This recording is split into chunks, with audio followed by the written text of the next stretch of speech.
जय हिंद मेरे प्यारे विद्यार्थियों, आपका अपना channel reading time A satisfactory solution of GK में एक बार फिर से आप लोग का स्वागत करते हैं। तो आज हम लोग उत्तर प्रदेश पुलिस कांस्टेबल भर्ती जो 2023-24 का बहाली है वो करीब 60,000 प्लस आपको रिक्वायरमेंट देखने को आप लोग को मिला है।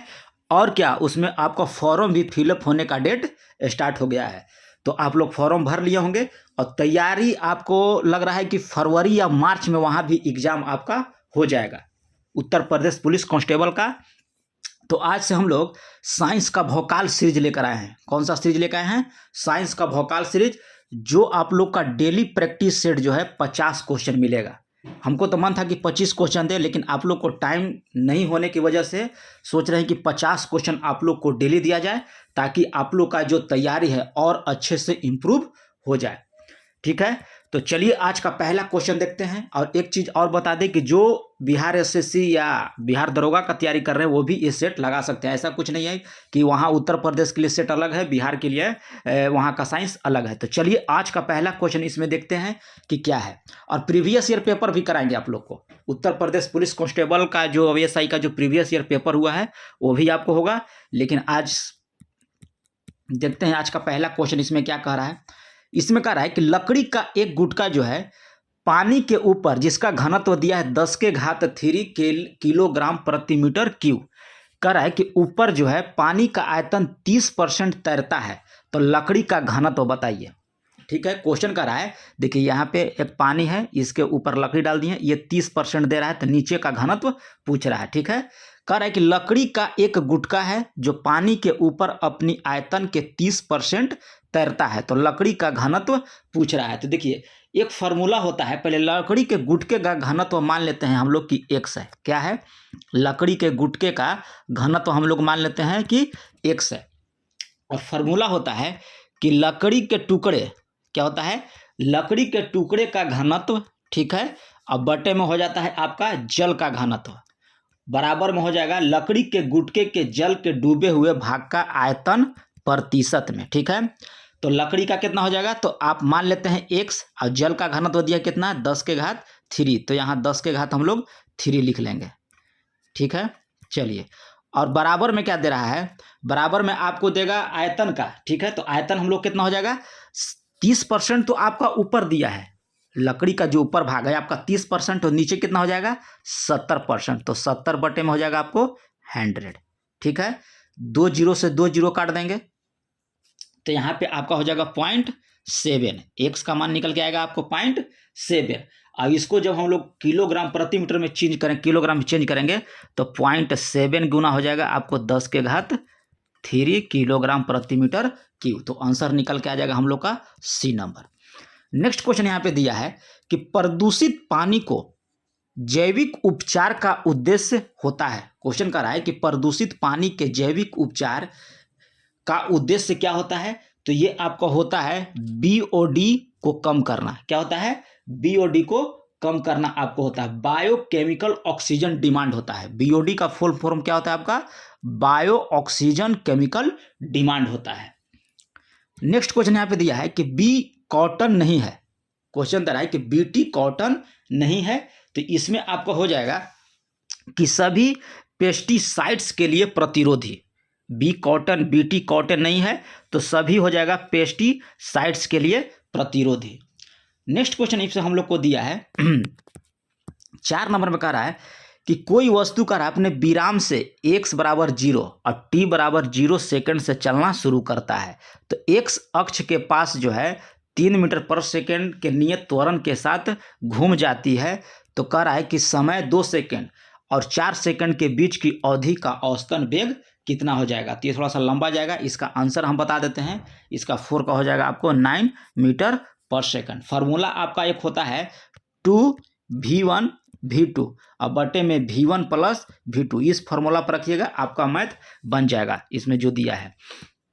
नेक्स्ट क्वेश्चन दिया है कि जोड़ा गलत पूछ रहा है कि कौन सा जोड़ा आपका गलत है। तो यहाँ पे दिया है कि रामसर सभा आपको वायु प्रदूषण से था, ये आपका गलत है। रामसर सभा जो था ये नम भूमि के संरक्षण के लिए विश्व स्तरीय प्रयास था। क्या था रामसर? तो रामसर याद रखिएगा कि नम भूमि के लिए था, नम भूमि के लिए आपका था, तो ये आपका ऑप्शन हो जाएगा गलत। क्योटो प्रोटोकॉल आपको जलीय परिवर्तन से था, मॉन्ट्रियल प्रोटोकॉल ओजोन से था, और रियो सभा जो आपको था धारणीय विकास से था। यहाँ याद रखिएगा कि रामसर सभा जो था आपको नम भूमि से था, ठीक है। और रामसर जो हुआ था ये आपको 21 सितंबर, याद रखिएगा, सॉरी 21 दिसंबर 1975 ईस्वी को ये हुआ था। इसका सम्मेलन जो है 21 दिसंबर 1975 ईस्वी को आपको हुआ था रामसर सभा। और ये भारत जो है 1 फरवरी 1982 में लागू हुआ था। भारत में पूछेगा तो 1 फरवरी 1982 ईस्वी को लागू हुआ था। और क्योटो प्रोटोकॉल आप याद रखिएगा कि यह 2005 से प्रभावी हुआ। क्योटो प्रोटोकॉल जो है ये 2005 से आपका प्रभावी हुआ। और मॉन्ट्रियल प्रोटोकॉल जो यहाँ दिया है ये आपको हो जाएगा 1987 ईस्वी से, ठीक है। ओजोन परत से था 1987। चलिए नेक्स्ट क्वेश्चन यहाँ पे हम लोग का दिया है कि एक प्रकाश की किरण कह रहा है कि वायु से होकर एक द्रव से गुजरती है तो 15 डिग्री से विचलित हो जाती है। अगर आपतन कोण का मान कर रहा है कि 60 डिग्री हो तो उस द्रव का अपवर्तनांक पूछ रहा है कि क्या होगा। तो देखिए इसमें ऐसे बनता है कि अपवर्तनांक म्यू बराबर क्या होता है, तो म्यू बराबर होता है आपका sine i by sine r, ठीक है। तो sine i by sine r आपका होता है। तो अपवर्तनांक साइन कितना दिया है आपका, तो साइन आई दिया है आपका 60 डिग्री। और साइन आर कितना हो जाएगा, तो साइन आर जो दिया है उसमें से आप 60 में से घटा के जब भी आप बनाइएगा तो 60 डिग्री में से आप घटा दीजिएगा तो कितना हो जाएगा 45। तो यहाँ हो जाएगा आपका साइन 45। तो साइन 60 का मान कितना होता है आपका, तो √3/2 होता है। यहाँ लिख देते हैं साइन 60 का मान √3/2 और साइन 45 का मान होता है 1/√2। तो यहाँ से आप निकालिएगा तो √3/2 निकल के आ जाएगा। तो ऑप्शन हो जाएगा हम लोग का बी नंबर। यहाँ पे जगह थोड़ा सा आप लोग कंसीडर कीजिए। नेक्स्ट क्वेश्चन यहाँ पे दिया है कि प्राथमिक रंग है, पूछ रहा है कि प्राथमिक रंग है। तो प्राथमिक रंग आपको हो जाएगा कि वे रंग जो अन्य रंगों के मिश्रण से उत्पन्न नहीं किया जा सकता उसे हम लोग प्राथमिक रंग कहते हैं। प्राथमिक रंग में कौन कौन से होते हैं, तो याद रखिएगा कि लाल, हरा, ठीक है, और नीला, ये आपको प्राथमिक रंग होता है। द्वितीयक रंग किसे कहते हैं, तो प्राथमिक रंग को मिलने से जो रंग प्राप्त होता है उसे हम लोग द्वितीयक रंग कहते हैं। नेक्स्ट क्वेश्चन दिया है कि डिजिटल माध्यमों को निम्न में क्या कहा जाता है। तो डिजिटल माध्यमों को कह रहा है कि निम्न में क्या कहा जाता है, तो ये आपको बोला जाता है तृतीय माध्यम। डिजिटल माध्यम को हम लोग क्या बोलते हैं, तो इसको बोला जाता है हम लोग तृतीय माध्यम, इसको बोल सकते हैं। नेक्स्ट क्वेश्चन दिया है कि 100 डिग्री सेंटीग्रेड पर उदासीन विलयन का पीएच मान कितना होगा। तो 100 डिग्री सेंटीग्रेड पर उदासीन विलयन का पीएच मान जो है ये आपका 0.7 हो जाएगा। कितना, 7 हो जाएगा, 7.0 होगा, यानी कि 7 हो जाएगा। 100 डिग्री सेंटीग्रेड पर उदासीन विलयन का मान कितना होता है, तो आपका 7 होता है। अगर पीएच मान 7 से अधिक है तो वो होता है आपका क्षारीय। अगर 7 से अधिक है तो वो हो जाएगा आपका क्षारीय, और 7 से कम है तो वो हो जाएगा आपका अम्लीय, और 7 रहेगा तो उसको बोलते हैं हम लोग उदासीन। और पीएच मान जो है आपका 0 से लेकर 14 तक होता है। पीएच मान जो है आपका 0 से 14 तक होता है। और पीएच का फुल फॉर्म पूछ देता है कि पीएच का फुल फॉर्म क्या होता है, तो उसका आप याद रखिएगा कि पावर ऑफ हाइड्रोजन। पीएच का फुल फॉर्म क्या होगा, पावर ऑफ हाइड्रोजन या पोटेंशियल ऑफ हाइड्रोजन, दोनों हम लोग बोल सकते हैं, पावर ऑफ हाइड्रोजन या पोटेंशियल ऑफ हाइड्रोजन। अब पीएच के बारे में सर्वप्रथम जो है सोरेनसन ने बताया था। कौन बताया था, सोरेनसन ने बताया था पीएच के बारे में। नेक्स्ट क्वेश्चन यहाँ पे दिया है कि जिमी वेल्स और लैरी सेंगर किससे संबंधित हैं। तो जिमी वेल्स और लैरी सेंगर जो है ये आपको संबंधित हैं विकिपीडिया से। किससे थे, विकिपीडिया से थे आपको जिमी वेल्स और लैरी सेंगर, विकिपीडिया से था। और ये 15 जनवरी 2001, 15 जनवरी 2001 को ये जो है स्थापना किया गया था। मतलब विकिपीडिया को जो आया था भाषा वो 15 जनवरी 2001 को किया था। और इसमें 285 भाषा हैं। विकिपीडिया में जो है 285 भाषा, याद रखिए 285 भाषा है। और व्हाट्सअप जो हम लोग चलाते हैं उसका स्थापना कब किया गया था, तो ये हुआ था आपको 24 जनवरी 2009 को, 24 फरवरी 2009 को आपका व्हाट्सअप हुआ। और उसका जो व्हाट्सएप को स्थापना किया था जॉन कॉम और बिरियन एक्टन था, याद रखिएगा। और गूगल की स्थापना लॉरी पेज एवं संगरी ब्रिन के द्वारा 1998 में किया गया था आपको गूगल का। चलिए नेक्स्ट क्वेश्चन दिया है कि देखिए इतना का बाइनरी पूछ रहा है। बाइनरी कैसे निकाला जाता है? देखिए बाइनरी आपको ऐसा निकाला जाता है, ऐसे कर लीजिएगा, यहाँ 1 1 1 1 हो गया और यहाँ 2 से आप भागा देते चलिएगा और जितना आएगा उसका आप लोग अति कर लीजिएगा। तो इसमें आपको आ जाएगा C 2 के घात 4 के -1 हो जाएगा। नेक्स्ट क्वेश्चन दिया है कि किसी वस्तु का भार कह रहा है पृथ्वी के सतह पर W न्यूटन है, तो उसका कह रहा है कि भार पृथ्वी की त्रिज्या के आधी के बराबर की ऊंचाई पर होगा। तो ये आपको हो जाएगा 4W/n। क्या हो जाएगा? 4W/n हो जाएगा। 13 नंबर क्वेश्चन यहाँ पे हम लोग को दिया है कि ध्रुवक ग्लास, क्वेश्चन दिया है कि पोलराइज्ड ग्लास धूप के चश्मे में प्रयुक्त किया जाता है। क्यों किया जाता है? पोलराइज्ड ग्लास को हम लोग कह रहा है कि धूप के चश्मे में हम लोग प्रयोग करते हैं। तो क्यों करते हैं? तो ये किया जाता है आपको ध्रुवन के कारण जो है प्रकाश की तीव्रता कम कर देता है, यानी कि चौकाचंद जो है यह कम कर देता है। ध्रुवन के कारण जो ये प्रकाश की तीव्रता को क्या कहता है? कम कर देता है।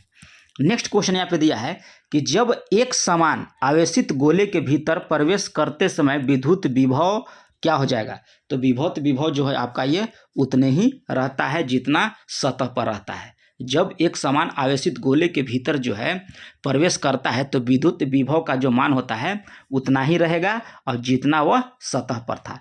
एंजाइम क्रिया करते हैं, तो एंजाइम क्रिया जो है आपको सक्रियण ऊर्जा घटाकर क्रिया करते हैं। एंजाइम क्रिया जो करता है आपका सक्रियण ऊर्जा को घटाकर करता है। नेक्स्ट क्वेश्चन दिया है कि प्रोकैरियोटिक निम्न में किसका अभाव होता है? क्वेश्चन कर रहा है कि प्रोकैरियोटिक्स जो होता है उसमें किसका आपका अभाव होता है? तो उसमें याद रखिएगा कि माइटोकॉन्ड्रिया का अभाव होता है। नेक्स्ट क्वेश्चन यहाँ पे दिया है हम लोग को कि दुर्लभ गैस सामान्यतः रासायनिक रूप से अक्रिय होते हैं। क्वेश्चन कर रहा है कि नोबेल गैस जो होता है वह सामान्यतः रासायनिक रूप से आपका अक्रिय होते हैं। क्यों होते हैं? तो इनकी इलेक्ट्रॉनिक विन्यास जो है आपका स्थिर होता है। दुर्लभ गैस जो है सामान्यतः रासायनिक रूप से अक्रिय होते हैं। क्यों होता है? तो उनकी इलेक्ट्रॉनिक विन्यास जो है आपका स्थिर होता है। तो दुर्बल गैस जो आपका है, अक्रिय गैस को अंतिम से 2 या 8 इलेक्ट्रॉन होते हैं। अक्रिय गैस के अंतिम कक्षा में जो है 2 या 8 इलेक्ट्रॉन होते हैं। और अक्रिय गैस होते हैं हीलियम, याद रखिएगा, हीलियम होता है आपका, नियोन होता है, आर्गन होता है, क्रिप्टॉन होता है, उसके बाद आपका होता है जेनॉन और एक होता है आपको रेडॉन। अब ये आवर्त सारणी के 18वें वर्ग में है। किस में है? 18वें वर्ग में है। अब किसी भी आवर्त सारणी के, याद रखिएगा कि किसी भी आवर्त सारणी के आवर्त का प्रथम तत्व जो होता है वह क्षार धातु होता है और अंतिम तत्व जो होता है आपको अक्रिय गैस होता है। ये तो रहा आपका नोबेल गैस से। आगे चलिए 18 नंबर में क्या कह रहा है कि एक साबुन के बुलबुले को ऋण आवेश दिया जाता है तो इसकी त्रिज्या क्या हो जाएगी? एक साबुन के बुलबुले को ऋण आवेश दिया जाता है तो इसकी त्रिज्या जो हो जाएगा आपको बढ़ जाएगा। क्या हो जाएगा? बढ़ जाएगा। नेक्स्ट क्वेश्चन दिया है कि प्राकृतिक वृद्धि नियंत्रण के ग्रोथ कंट्रोल हार्मोन कौन सा है? प्राकृतिक वृद्धि नियंत्रण के यानी कि ग्रोथ कंट्रोल हार्मोन जो है ये आपको हो जाएगा indole acetic acid. Indole acetic acid जो है आपको ग्रोथ कंट्रोल इसको कहते हैं, हार्मोन कहते हैं। किसको? इंडोल एस्टिक एसिड को। निम्न में से किस यौगिक में कह रहा है कि सबसे अधिक परमाणु होते हैं? तो सबसे अधिक परमाणु आप लोग कैसे निकालिएगा? देखिए परमाणु निकालने का एक सीधा फॉर्मूला या ट्रिक बताते हैं। देखिए इसमें कितना ऑक्सीजन में है? 2। हाइड्रोजन कितना है? 1। और नाइट्रोजन कितना है? 1 और हाइड्रोजन आपका 1। तो 2 1 3 और 1 4, यानी कि इसमें टोटल परमाणु कितना हो गया? 4। इसमें कितना है? 4 और 2 6 और 1 7। इसमें आपका 7 परमाणु हो गए। इसमें हो जाएगा 2 दूनी के 4 और 1 5 हो जाएगा। और इसमें आपका दिया है 2 और 1 3। तो किसमें सबसे अधिक परमाणु है? तो H2SO4 में। तो आंसर हम लोग का हो जाएगा बी नंबर। नेक्स्ट क्वेश्चन दिया है कि मनुष्य के किस वर्ष पहली बार चांद पर कदम रखा था? कह रहा है कि मनुष्य ने किस वर्ष पहली बार जो है चांद पर वह कदम रखा था, तो वह रखा था आपको 1969 में। मनुष्य जो है सबसे पहले चांद पर कदम 1969 में रखा था। अपोलो 11 के द्वारा, याद रखिएगा, अपोलो 11 के द्वारा प्रथम बार चांद पर कदम जो है आपको 20 जुलाई 1969 ईस्वी को Neil Armstrong and Buzz Aldrin के द्वारा जो है रखा गया था। अब भारत का प्रथम चंद्रयान मिशन पूछेगा तो 2008 रखिएगा। ये भारत का पूछेगा तो 2008 PSLV XLC-2 रॉकेट के द्वारा जो है चंद्रमा के सतह पर स्पेसक्राफ्ट उतरा था। अब भारत का दूसरा चंद्रयान मिशन पूछेगा तो 22 जुलाई, पहला 2008 है, दूसरा आपको 22 जुलाई 2019 को लॉन्च किया गया था। विक्रम लैंडर और प्रज्ञान रोवर को चंद्रमा के सतह पर उतारा गया था। चलिए 22 नंबर क्वेश्चन कर रहा है कि कवक विज्ञान क्या है। क्वेश्चन दे रहा है आपका कि कवक विज्ञान यानी कि माइकोलॉजी आपका क्या है, तो कुकुरमुत्ता का अध्ययन इसमें किया जाता है। कवक विज्ञान में जो है आपको कुकुरमुत्ता का अध्ययन किया जाता है। परिजीवी का अध्ययन पेरिस्टिलोजी, याद रखिएगा कि परिजीवी का अध्ययन पूछेगा तो पेरिस्टिलोजी, बैक्टीरिया के अध्ययन पूछेगा तो बैक्टीरियोलॉजी, वायरस का अध्ययन पूछेगा तो वायरोलॉजी होता है। नेक्स्ट क्वेश्चन यहाँ पे दिया है कि किसी रेडियो एक्टिव पदार्थ के उत्सर्जित कण चुंबकीय क्षेत्र में विक्षेपित होते हैं। क्वेश्चन कर रहा है कि किसी रेडियो एक्टिव पदार्थ को उत्सर्जित कण जो है चुंबकीय क्षेत्र में विक्षेपित होते हैं, तो ये आपको होते हैं वे कण इलेक्ट्रॉन हो सकते हैं। किसी रेडियो पदार्थ के उत्सर्जित कण जो है चुंबकीय क्षेत्र में विक्षेपित होते हैं, तो वे कण जो होते हैं इलेक्ट्रॉन हो सकते हैं। नेक्स्ट क्वेश्चन यहाँ दिया है कि खसरा के आक्रमण को रोकने के लिए टीका लगाने का विचार किसने दिया था। तो खसरा के आक्रमण को रोकने के लिए आपको टीका लगाने का विचार जो है ये आपको जॉन एफ एंडर्स के द्वारा दिया गया था। किसके द्वारा? जॉन एफ एंडर्स के द्वारा 1963 ईस्वी में, याद रखिएगा कब? 1963 ईस्वी में जॉन एफ एंडर्स के द्वारा जो है खसरा के आक्रमण को रोकने के लिए टीका लगाने का विचार दिया था। और टीकाकरण पूछेगा तो याद रखिएगा एडवर्ड जेनर पूछेगा कि टीका की खोज, तो एडवर्ड जेनर के द्वारा। फिर कह रहा है अगला कि ओमोमिक्स का अर्थ क्या होता है। तो ओमोमिक्स का जो अर्थ होता है ये आपको होता है कि बगैर लिंगी जनन हुए भ्रूण का निर्माण करना। ओमोमिक्स का अर्थ होता है कि बगैर लिंगी जन के भ्रूण का निर्माण करना। चलिए नेक्स्ट हो गया यहाँ पे देखिए सेट नंबर 2 में हम लोग देखते हैं, वो तो 25 गो सेट था आपको खत्म हो गया। दूसरा सेट हम लोग देखते हैं कि प्रोटीन संश्लेषण का सही क्रम बताइए।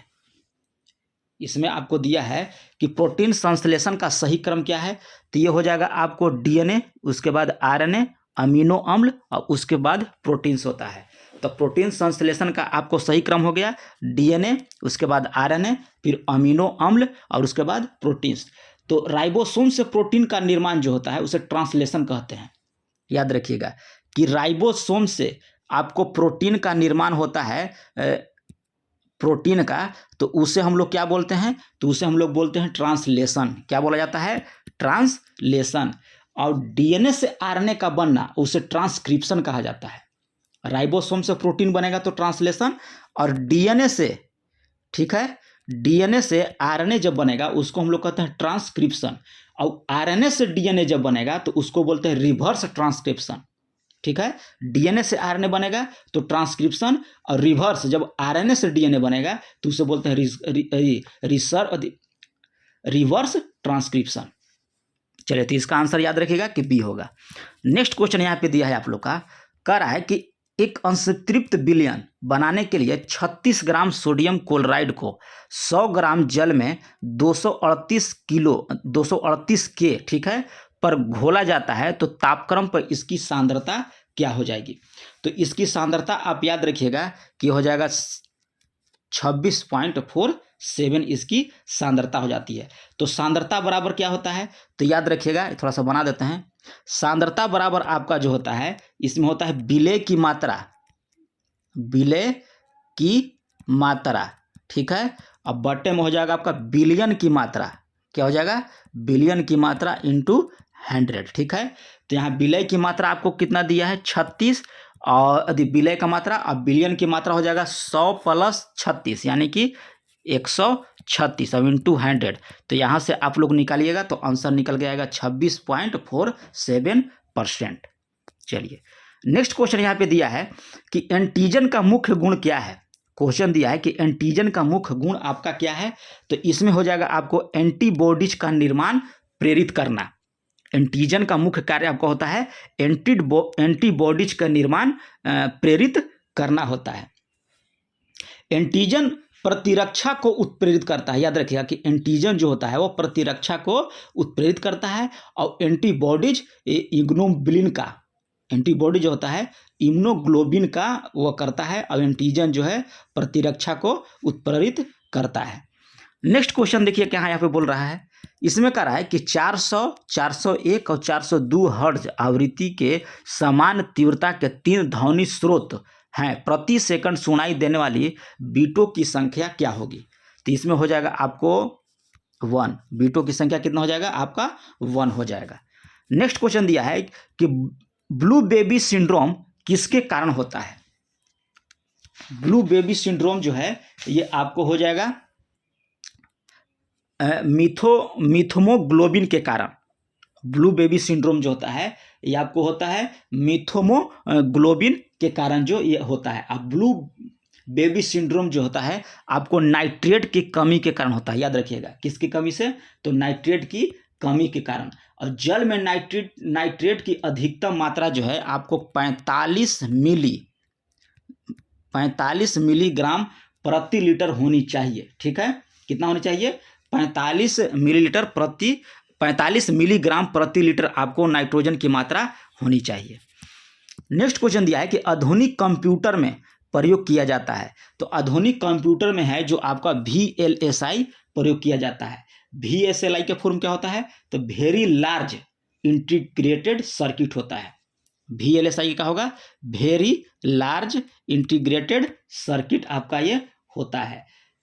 इसमें देगा आपको कि प्रथम पीढ़ी कंप्यूटर में किसका प्रयोग किया गया था, तो वैक्यूम ट्यूब का। ये आधुनिक कंप्यूटर का ना हो गया VSL, लेकिन प्रथम पूछेगा पीढ़ी का तो वैक्यूम ट्यूब। द्वितीय आपको पूछेगा तो उसमें याद रखिएगा कि ट्रांजिस्टर, पहला में तो हो गया आपको वैक्यूम ट्यूब, ठीक है, दूसरा में आपका ट्रांजिस्टर, तीसरा में पूछेगा तो इंटीग्रेटेड सर्किट यानी कि IC, तीसरा में पूछेगा तो इंटीग्रेटेड सर्किट यानी कि IC, और चतुर्थ में पूछेगा तो large scale integration, very large scale integration और अल्ट्रा लार्ज स्केल इंटीग्रेशन आपको चौथा में है। और पांचवा में कृत्रिम बुद्धिमत्ता, पांचवा में जो आपका हो जाएगा कृत्रिम बुद्धिमत्ता। चलिए 7 नंबर क्वेश्चन का है कि 0.10 C कूलाम को 15 वोल्ट विभव को वाले बिंदु में B से 135 वोल्ट विभव वाले बिंदु A तक ले जाने में कितना कार्य करना पड़ेगा। तो ये इसको आपको करना पड़ेगा 12 जूल। कितना करना पड़ेगा, 12 जूल आपको करना पड़ेगा। अब विद्युत आवेश का मात्रक कितना होता है, तो याद रखिएगा कि आपका कूलम होता है। विद्युत विभवांतर का आपका मात्रक वोल्ट हो जाएगा। विद्युत क्षेत्र का मात्रक कितना होता है, तो न्यूटन प्रति कूलम होता है। नेक्स्ट यहाँ पे दिया है, एक तरफ दिया है पशु बीमारी और दूसरे तरफ दिया उसका पशु का। तो एंथ्रेक्स बीमारी जो है आपको किस में होता है, तो ये आप याद रखिएगा कि एंथ्रेक्स बीमारी जो होता है आपको सभी पशुओं में होता है। और डरमेटाइटिस जो होता है ये आपको होता है भेड़ या बकरी में। डरमेटाइटिस रोग जो होता है आपको भेड़ या बकरी में। रानीखेत किस में होता है, तो इसमें आप याद रखिए कि मुर्गी में होता है रानीखेत, और फुट रॉट जो है आपको भेड़ में होता है। तो ऑप्शन देख लीजिए 2, 1, 3, 4, 2, 1, 3, 4 ऑप्शन सी हो जाएगा। नेक्स्ट क्वेश्चन यहाँ पे दिया है, देखिए बकरी का नस्ल दिया है और उसका प्रयोजन दिया है। तो यहाँ पे हो जाएगा जमुनापरी। जमुनापरी की याद रखिएगा ये दुधारू होता है, ठीक है। और सिरोही जो है ये आपको मांस होता है। बकरी का जो सिरोही जो होगा नस्ल उससे हम लोग मांस प्राप्त करते हैं। और जमुनापरी जो है उससे दुधारू होता है। और पश्मीना जो है होगा आपका बाल, जो कमल बनता है पश्मीना हो गया बाल। और मालाबार आपको हो जाएगा खाल। तो ऑप्शन देख लीजिए इसमें कितना होगा, तो हो जाएगा 3, 4, 2, 1, 3, 4, 2, 1 ऑप्शन बी हो जाएगा। नेक्स्ट क्वेश्चन दिया है 10 में कि जब जन्म दर तथा मृत्यु दर तुल्य होती है तो वह अवस्था क्या कहलाती है। जब जन्म दर और मृत्यु दर तुल्य होती है तो इसको बोला जाता है प्लेटिव अवस्था। क्या बोला जाता है? प्लेटिव अवस्था बोला जाता है। 11 नंबर क्वेश्चन दे रहा है कि जैव भू रासायनिक चक्र कितने प्रकार के होते हैं? तो जैव भू रासायनिक चक्र जो है ये आपको 2 प्रकार के होते हैं। कितना होते हैं? 2 प्रकार। कौन कौन? एक होता है आपका खनिज चक्र और दूसरा होता है आपका जल चक्र। नेक्स्ट है कि 17 ग्राम H2O2 में कितना मोल होंगे? क्या कह रहा है कि 17 ग्राम H2O2 में कितना मोल होंगे? तो ये आपको हो जाएगा 0.5 मोल। ठीक है, निकाल लीजिएगा, कोई ज़्यादा टफ नहीं है, निकल जाएगा, 0.5 मोल हो जाएगा। नेक्स्ट यहाँ पे दिया है कि देश में निर्मित पहला बहुउद्देशीय उपग्रह कौन था? तो देश में निर्मित आपका पहला बहुउद्देशीय उपग्रह जो है इनसेक्ट 2A था। कौन था? Insect 2A। अब भारत का पहला उपग्रह याद रखिएगा कि आर्यभट्ट था। कौन था? आर्यभट्ट, जो 19 अप्रैल 1975 ईस्वी को जो है आपको प्रक्षेपित किया गया था। अब भारत का पहला संचार उपग्रह पूछेगा तो याद रखिएगा कि एप्पल है। भारत का पहला संचार उपग्रह आपका एप्पल है। अब भारत का प्रथम दूर संवेदन उपग्रह पूछेगा तो IRS-1A। नेक्स्ट यहाँ पे दिया है कि सफेदा होता है, सफेदा का सूत्र पूछ रहा है, रासायनिक सूत्र। तो सफेदा आपको हो जाएगा 2PbCO3 × PbOH का होल ट्वाइस, सफेदा का होता है। शक्ति का व्यवहारिक मात्रक वाट है, तो 1 वाट बराबर क्या हो जाएगा? तो इसमें हो जाएगा कि वोल्ट गुना एम्पियर के तुल्य आपको होता है। नेक्स्ट क्वेश्चन यहाँ पे दिया है कि निम्नलिखित में से कौन सा सूत्र जो है सुपर फास्फेट उर्वरक का है? तो सुपर फास्फेट उर्वरक का सूत्र आपको हो जाएगा CaH2PO4 का होल ट्वाइस। सुपर फास्फेट उर्वरक का सूत्र हो जाएगा CaH2PO4 का होल ट्वाइस। ऊष्मा किस प्रक्रिया द्वारा तीव्र गति से स्थानांतरित होती है? तो ऊष्मा कह रहा है कि किस प्रक्रिया के द्वारा, तो ये आपको हो जाएगा विकिरण के द्वारा। ऊष्मा पूछ रहा है कि किस प्रक्रिया के द्वारा तीव्र होती है, तो ये होता है आपका विकिरण के द्वारा। देखिए, ठोस एवं चालन जो है विधि द्वारा गर्म होता है। ठोस एवं चालन की विधि के द्वारा जो आपको पृथ्वी गर्म होता है। द्रव एवं गैस संवहन विधि के द्वारा गर्म होते हैं। और लोहे का छड़ का गर्म होना चालन का उदाहरण है। और वायुमंडल का गर्म होना आपका संवहन विधि का उदाहरण है। और पारा जो है चालन विधि के द्वारा गर्म होता है। याद रखिएगा कि पारा जो है आपका चालन विधि के द्वारा गर्म होता है। और वायुमंडल संवहन विधि के द्वारा, लोहे का छड़ आपका चालन विधि के द्वारा, और द्रव एवं गैस संवहन विधि के द्वारा गर्म होते हैं। नेक्स्ट क्वेश्चन दिया है कि माइकलसन मोर्ले प्रयोग आधार बना था। माइकलसन मोर्ले कह रहा है कि प्रयोग आधार बना था, तो ये आपको बना था ईथर परिकल्पना के पतन का। क्या हो जाएगा? ईथर परिकल्पना के पतन का। नेक्स्ट इसमें दिया है कि विद्युत क्षेत्र विक्षेपित कर सकता है। तो विद्युत क्षेत्र जो है आपका विक्षेपित कर सकता है अल्फा किरणें। अल्फा किरणें जो है आपको विद्युत क्षेत्र विक्षेपित कर सकता है। नेक्स्ट क्वेश्चन दिया है कि मानव शरीर में मौजूद निम्नलिखित कोशिकाओं में से किसमें माइटोकॉन्ड्रिया नहीं पाया जाता है? तो माइटोकॉन्ड्रिया याद रखिएगा कि लाल रक्त कोशिका में आपको नहीं पाया जाता है। नेक्स्ट क्वेश्चन दिया है कि इसरो का प्रमुख प्रक्षेपण केंद्र कौन सा है? किसका है? इसरो का। तो इसरो का आपको हो जाएगा सार। कौन जाएगा? सार हो जाएगा। तत्व का संकेत आपका कह रहा है कि सही नहीं दिया है। तो देखिए, टीन का क्या होता है? टीन का संकेत आपको क्या होता है? टीन का हो जाएगा आपको एसएन। देखिए यहाँ पे गलत दिया है। टीन का संकेत होता है आपका एसएन। एंटीमनी का होता है एसपी। रेनियम का होता है आपको आरई। और टंगस्टन का होता है आपको डब्ल्यू। तो यहाँ ये गलत है आपका। टीन का हो जाएगा एसएन। नेक्स्ट क्वेश्चन दे कह रहा है कि एक तत्व का परमाणु क्रमांक 34 है, तो उसकी संयोजकता आपको पूछ रहा है कि क्या हो जाएगी? तो उसका हो जाएगा 6। एक तत्व की संयोजकता यदि परमाणु संख्या 34 है, यानी कि इसका होता है सेलेनियम का 34 होता है। याद रखिएगा किसका होता है? सेलेनियम का। और सेलेनियम का संकेत होता है आपको Se। ठीक है, अब इसका याद रखिएगा कि संयोजकता 6 हो जाएगा सेलेनियम का। कुछ क्वेश्चन ऐसा होता है ना कि आपको डायरेक्ट उसका आंसर याद करना होगा। आप सोचिएगा कि उसको एग्जाम में बना लें तो बहुत दिक्कत होगा। तो ऐसे क्वेश्चन को आप सीधे रट्टा मार जाइए। क्वेश्चन कह रहा है अगला कि कोई अब खाली स्थान एक ऐसा सॉफ्टवेयर है जो कंप्यूटर के सभी प्रक्रिया को प्रतिबंधित करता है और प्रोग्राम और एप्लीकेशन को चलाने में अनुमति देता है। तो उसको क्या बोला जाता है? उसको बोलता है ऑपरेटिंग सिस्टम। ऑपरेटिंग सिस्टम एक ऐसा सॉफ्टवेयर है जो कंप्यूटर के सभी प्रक्रिया को प्रतिबंधित करता है और प्रोग्राम और एप्लीकेशन को चलाने में क्या करता है, अनुमति देता है। नेक्स्ट क्वेश्चन यहाँ पे दिया है कि क्रांतिक ताप पर द्रव का पृष्ठ तनाव होगा। तो क्रांतिक ताप पर हो जाएगा आपको 0 हो जाएगा। क्या हो जाएगा, क्रांतिक ताप पर द्रव का पृष्ठ तनाव जो होगा आपका 0 हो जाएगा। तो ये रहा आप लोग का 50 क्वेश्चन उत्तर प्रदेश जो पुलिस कांस्टेबल की रिक्वायरमेंट आई है, पर करीब 60,000 प्लस बहाली है। ठीक है, तो इसी तरह से आपको प्रैक्टिस सेट डेली मिलेगा। ठीक है, आज थोड़ा सा जो भी हुआ, लेकिन आज आगे से आप लोग 25 क्वेश्चन, 50 क्वेश्चन ज़्यादा हो जा रहा है, 25 क्वेश्चन का प्रैक्टिस सेट आपको डेली मिलेगा। तो मिलते हैं नेक्स्ट वीडियो में, तब तक के लिए धन्यवाद।